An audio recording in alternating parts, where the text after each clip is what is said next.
तेजस्वी यादव ने एक बार फिर से नीतीश कुमार के मानसिक स्थिति और भाजपा के मंसूबे पर सवाल उठाया कि आखिर क्या मजबूरी है भाजपा की कि वह अभी भी नीतीश कुमार को मुख्यमंत्री बनाए हुए हैं।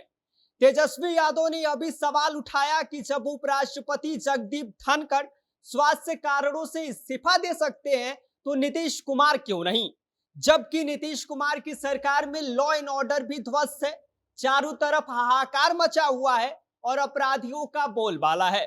ऐसे में आगे तेजस्वी यादव ने एनडीए को एक ऐसी नसीहत दे दी जिसे वो कभी भूल नहीं पाएंगे। आगे हम आपको बताएंगे कि तेजस्वी यादव ने क्या नसीहत दी है उस बारे में, लेकिन उससे पहले नमस्कार, मेरा नाम विष्णु है और आप देख रहे हैं जनता जंक्शन। राजनीतिक गलियारों में हलचल मचाने वाले उपराष्ट्रपति जगदीप धनखड़ के अचानक इस्तीफे पर अब सियासत गरमाने लगी है।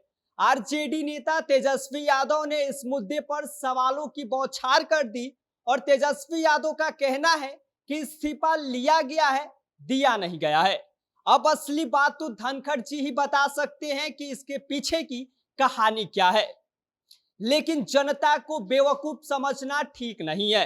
साथ ही बिहार की राजनीति में मौन मुख्यमंत्री नीतीश कुमार और भाजपा को भी उन्होंने नहीं छोड़ा।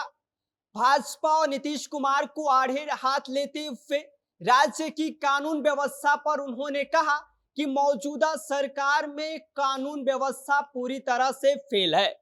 आगे उन्होंने कहा कि अभी के बिहार में आदमी भगवान भरोसे जी रहा है, अपराधी खुलेआम घूम रहे हैं और पुलिस कहती है कि हम जिम्मेदार नहीं हैं। सरकार कहती है कि इस पर हम क्या करें। अब जनता जिए या मरे, इनका काम है सिर्फ खजाना लूटना। तेजस्वी यादव ने सवाल उठाया कि आखिर जनता की सुरक्षा की जिम्मेदारी कौन लेगा। मुख्यमंत्री तो बेहोशी की हालत में है, प्रधानमंत्री मौन है और बाकी लोग बस कुर्सी की मोह में इधर से उधर घूमे जा रहे हैं। अब बताइए जवाबदेही कौन लेगा। भाजपा को आड़े हाथ लेते हुए तेजस्वी यादव ने कहा कि जब उपराष्ट्रपति जगदीप धनखड़ इस्तीफा दे सकते हैं तो फिर नीतीश कुमार को मुख्यमंत्री बनाए रखना किस मजबूरी का हिस्सा है। उन्होंने कहा कि नीतीश कुमार के स्वास्थ्य को लेकर लगातार खबरें आ रही हैं, कई बार सार्वजनिक कार्यक्रमों में उनकी हालत भी देखी जा चुकी है, फिर भी भाजपा उन्हें मुख्यमंत्री का चेहरा बना रही है। आखिर क्यों? तेजस्वी यादव का कटाक्ष यही नहीं रुका। आगे उन्होंने कहा कि अभी बात समझ से बाहर है कि नीतीश बाबू को भाजपा किस हैसियत से पकड़ के रखी है। काम कर नहीं पा रहे, बोल नहीं पा रहे, चल फिर नहीं पा रहे, फिर भी कुर्सी उनसे चिपकी है।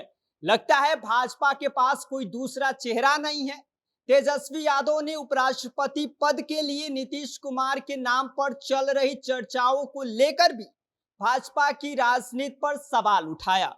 उन्होंने कहा कि जैसे एकनाथ शिंदे को महाराष्ट्र में लाकर मोहरा बनाया गया, वैसे ही बिहार में नीतीश कुमार को पहले आगे बढ़ाया जाएगा और चुनाव के बाद बाहर का रास्ता दिखा दिया जाएगा। उन्होंने कहा कि भाजपा अब नेताओं का यूज एंड थ्रो कर रही है, यानी कि पहले यूज करेगी फिर बाद में थ्रो कर देगी, यानी कि पहले आइए काम कीजिए फिर उसके बाद आपको बाहर का रास्ता दिखा दिया जाएगा। अभी तो नीतीश जी को उपराष्ट्रपति बनवाने की बात चल रही है, कल को कहेंगे कि आप तो अब सेवा भाव से आराम करिए। धनखड़ जी के साथ जो हुआ वही इनके साथ भी होगा। तेजस्वी यादव ने भाजपा और जेडीयू के बीच के रिश्ते को सुविधाजनक गठबंधन करार दिया। उन्होंने कहा कि इसमें जनता का नहीं, सत्ता की चिंता होती है। इनको ना तो गरीब से फर्क पड़ने वाला है, ना तो किसान से, ना बेरोजगार से और ना ही युवाओं के साथ कुछ लेना और देना है। बस कुर्सी के जुगाड़ में सभी के सभी लगे हुए हैं और जब तक मतलब निकल रहा है तब तक साथ हैं। फिर जैसे ही काम पूरा होगा वैसे ही टाटा बाय बाय कह देंगे। तेजस्वी यादव की इन बयानों से साफ है कि आरजेडी अब पूरी तैयारी के साथ मैदान में उतर चुकी है।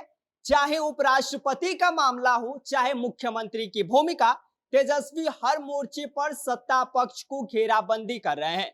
अब देखना यह दिलचस्प होगा कि भाजपा और नीतीश कुमार की ओर से इस पर क्या जवाब आता है या फिर एक बार फिर मौन ही इसकी प्रतिक्रिया होगी। अब यह देखने वाली बात होगी। इस पर आप अपनी राय हमारे कमेंट बॉक्स में भेज सकते हैं। आप देख रहे थे जनता जंक्शन, मेरा नाम विष्णु है।